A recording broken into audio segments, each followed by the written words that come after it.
Good afternoon. You're watching African News 24 TV, and I'm Mary Adam. From politics to sports to global affairs, we're tracking the stories shaping the world. Here are today's top stories. The National Assembly has approved electronic transmission of election results, but kept manual collation as a backup, triggering protest and a walkout by opposition lawmakers ahead of the 2027 elections. The dispute focused on Clause 60, which makes the manually completed Form EC8A the primary source of collation if electronic transmission fails. In the Senate, Senator Naya Abaribe led opposition to the clause, demanding a recorded vote, while Minority Leader Kingsley Chinda and other lawmakers staged a walkout, insisting electronic transmission must be mandatory without conditions. Outside the complex, protesters, including Obi Ezekwesili, accused lawmakers of weakening electoral safeguards as House leaders defended the process. The bill now heads to a conference committee amid growing political tensions.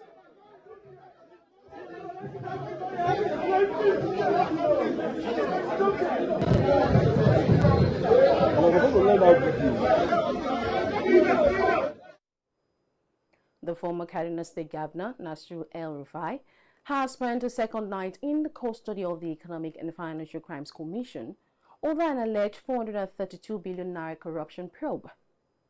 He arrived at the EFCC headquarters in Abuja on Monday for questioning and has remained there as investigators continue their inquiries.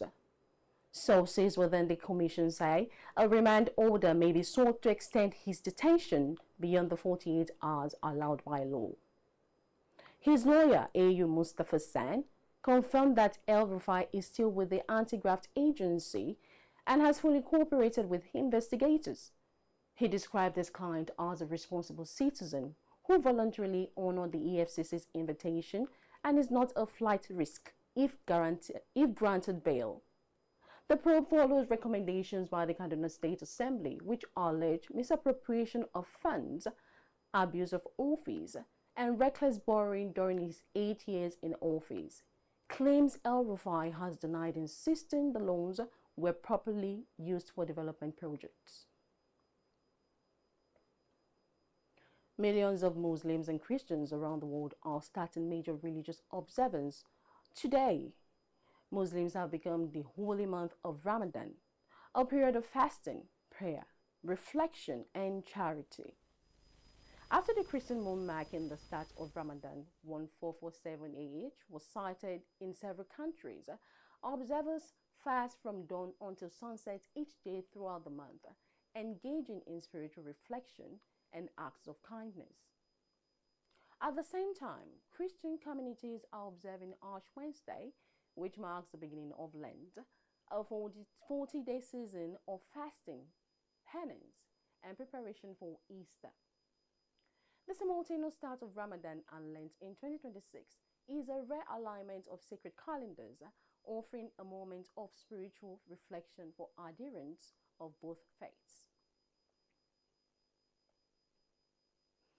In Lagos, the state government is taking a bold step toward future. Plans are underway to establish a sovereign wealth fund, a financial safety net designed to protect the state's resources and guarantee prosperity for generations yet unborn. Take a listen. The Lagos State government said it is dedicated to setting up a sovereign wealth fund as a strategic investment vehicle that will safeguard the state's future and secure the prosperity of generations yet unborn. Commissioner for Finance Abayemi Oluyemi said these are the Lagos State Ministry of Finance one-day retreat, Lagos State Wealth Fund, Bill Harmonization section, themed designing a coherent and a bankable wealth fund architecture for Lagos. Lagos State is no longer going to be playing domestic game. We are now going to be playing in the global league.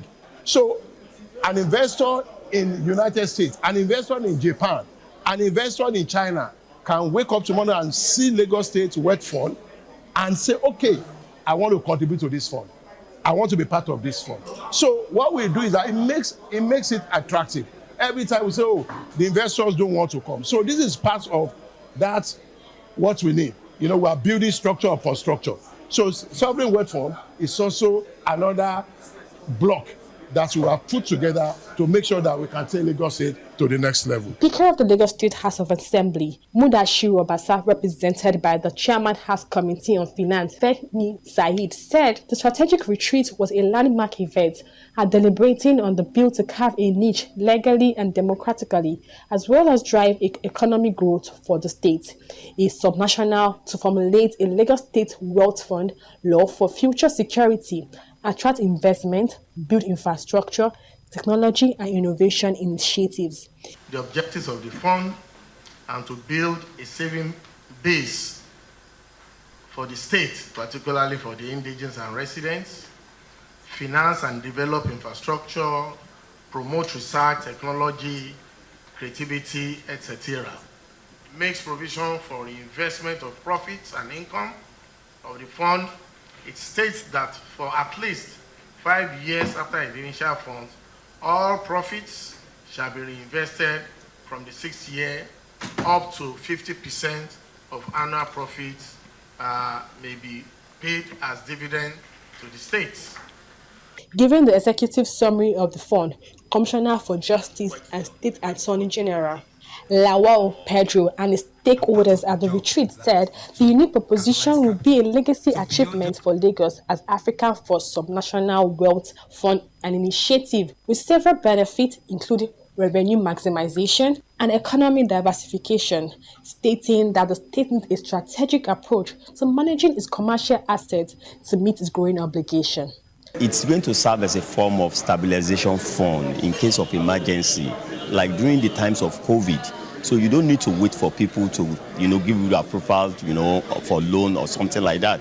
You go into your own, investment and you draw. And this fund could also be used to finance our budget deficit. So it means it's just a system of reducing our risk, reducing our exposure, and creating wealth that will further generate returns for Lagos State. And it's a fund that has 4 cardinal points. It could be for infrastructural fund, it could be for a technological innovation fund, it could be for investment fund. Present at the event were Deputy Chief of Staff to the Governor, Sam Egube, Deputy General Counsel, Nigerian Sovereign Investment Authority, Sulaiman Omotosho, among others. President Bola Tinubu has urged traditional and religious leaders across Nigeria to help advance health reforms and community nutrition programs. He made the call at the National Tradition and Religious Leaders Summit on Health in Abuja, attended by leaders from all 36 states and the FCT. Tinubu highlighted the role of emirs, obas, bishops, archbishops, and imams as trusted voices connecting government policies to households, especially in maternal and newborn health, immunization, epidemic response, and nutrition. The president also launched the second cohort of National Health Fellows, 774 young Nigerians who will serve in communities to strengthen primary health care services.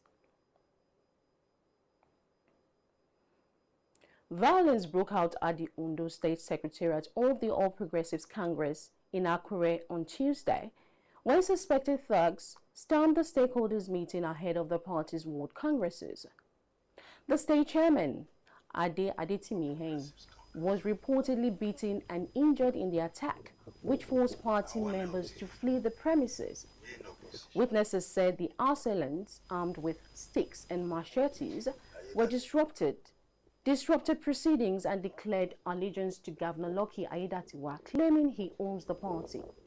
Several APC stalwarts, including former lawmakers and local government officials, were also hurt in the chaos. Phones and personal belongings were seized as the attackers chased members out of the secretariat. Adetime accused members of the National Union of Road Transport Workers of carrying out the assault, allegedly on the governor's orders. However, Governor Aiyedatiwa has strongly denied any involvement, describing the allegations as ludicrous. Who has almost fainted, myself and Ijabi and 3 other strangers. trying to help the man when one of the tops recognized me. I know the guy. I know him. I pointed to it. This is Ajishafet. This is Ajishafet. And that was how they started. The federal government has announced that salaries of unverified civil servants will be stopped beginning March 2026, following the conclusion of its nationwide personnel audit. In a memo issued by the Office of the Head of the Civil Service of the Federation, Head of Service DD Esther Wilson-Jack directed that only staff who successfully completed the verification and skills assessment exercise would continue to receive pay. The communication was addressed to the chairman of the Federal Civil Service Commission, Professor Tunji Olaokpa. The audit, known as the Personnel Audit and Skills Gap Analysis Project, was launched in 2025 as part of sweeping reforms to sanitize the federal payroll and improve efficiency in the public service. With the March cutoff date approaching, thousands of workers who fail to verify their status risk being delisted from the payroll.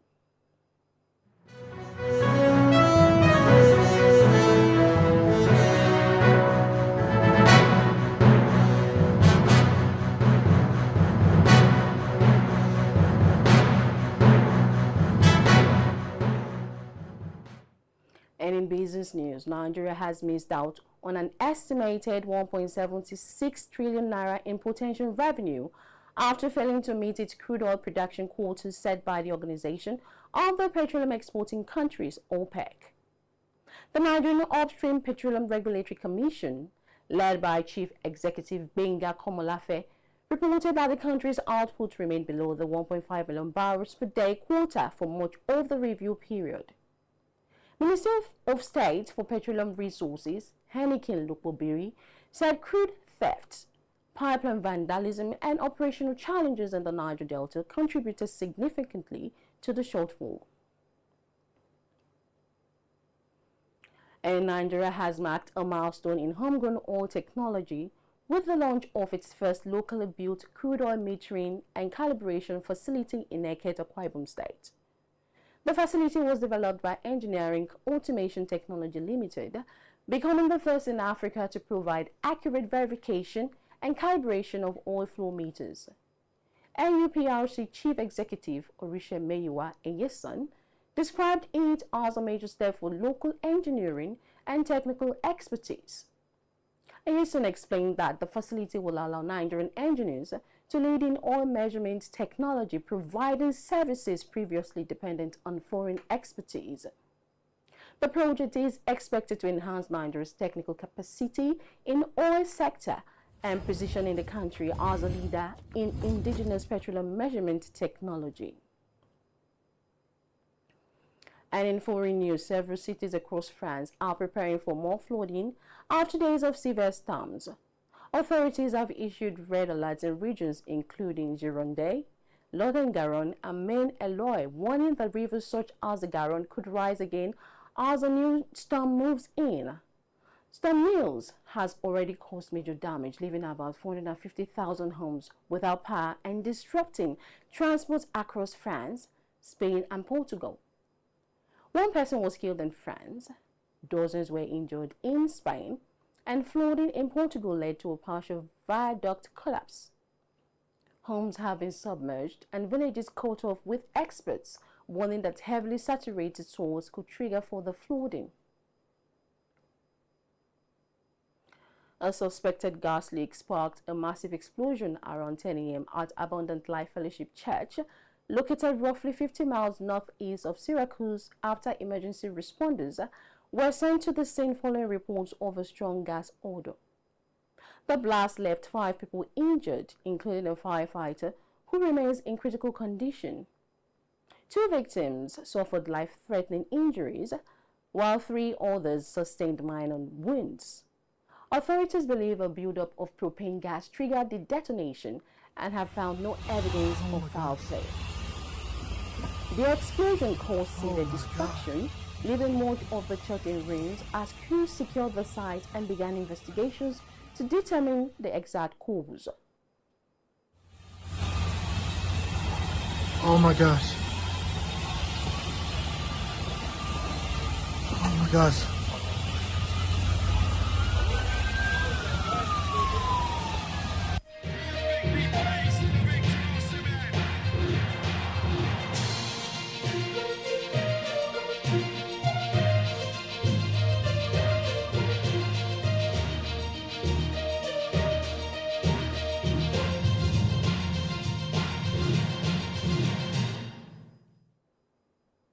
And welcome to sports.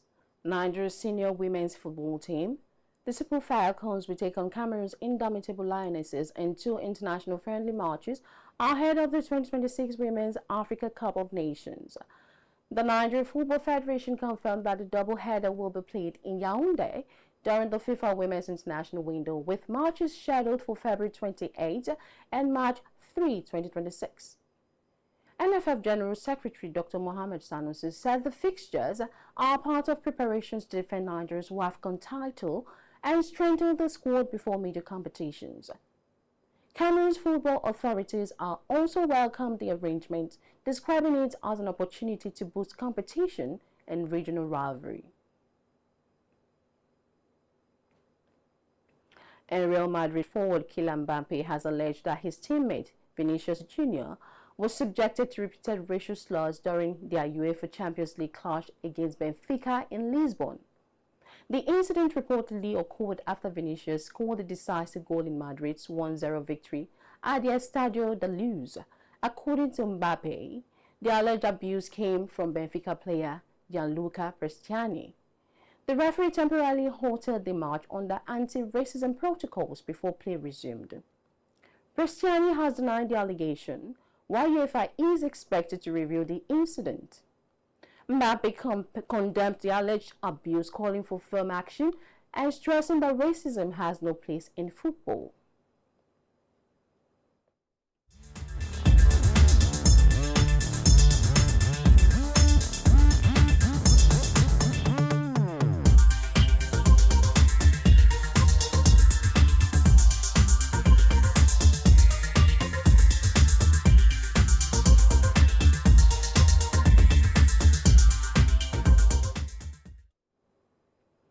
And in entertainment, a magistrate court in Abuja has adjourned the alleged assault case involving Nigerian rapper Odumodu Black until April 8.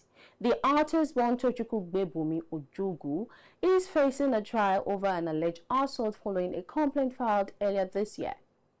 The matter came up for hearing, but the proceedings were unable to continue as scheduled, leading the court to set a new date for the trial to be continued. During the brief session, legal representatives addressed the court on procedural issues before presiding magistrate ordered the adjournment to allow for the proper presentation of evidence and witnesses. The rapper has not publicly disclosed his stance on the charge, and the case remains pending before the court. The trial is now expected to resume on April 8th.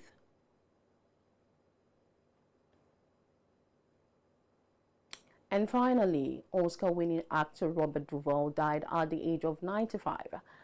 His wife confirmed he passed away peacefully at home surrounded by family. Duvall's career spanned more than 7 decades, with nearly 100 film and television roles. He is best known for iconic performances in The Godfather, Apocalypse Now, and To Kill a Mockingbird. He won the Academy Award for Best Actor in Tender Mercies and received multiple Oscar nominations, Golden Globes, and Emmy Awards. Beyond acting, Duvall also wrote, directed, and produced films including The Apostle. Tributes have poured in worldwide celebrating his extraordinary contributions to cinema and his lasting legacy. And that's where we'll leave it for now. For continuous coverage and breaking updates, head to africannews24.ng and connect with us across all our social media platforms. I'm Mary Adam. Thank you for watching. Until next time, stay informed and stay engaged.